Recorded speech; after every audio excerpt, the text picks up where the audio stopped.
In today's video, I am going to teach you how to convert months to days in Excel.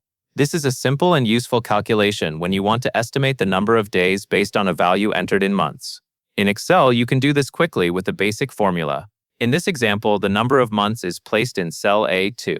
For example, that cell might contain the value 6. To begin, click on cell B2. This is where the result will appear. Once cell B2 is selected, type the formula equals A2 times 30.4375.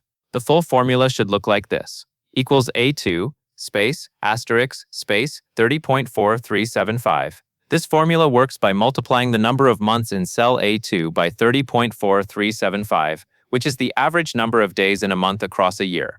Using an average like this gives you a more accurate estimate than simply multiplying by 30, especially when you want a general month-to-day conversion. After you type the formula, press Enter on your keyboard. Excel will immediately calculate the result and display it in cell B2. If A2 contains the value 6, Excel will return 182.6. That means 6 months is being converted to 182.6 days using the average length month method.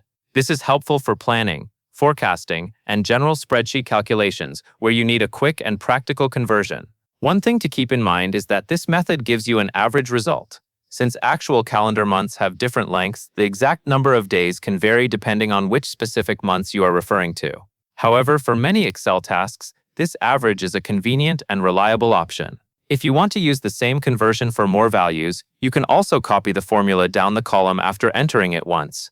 Excel will automatically adjust the cell reference for each row, which can save time when working with a list of month values. So to recap in a simple way, place your month value in cell A2, click into cell B2, type equals A2 times 30.4375, and then press Enter. Excel will return the equivalent number of days based on the average number of days per month. That covers everything you need to know.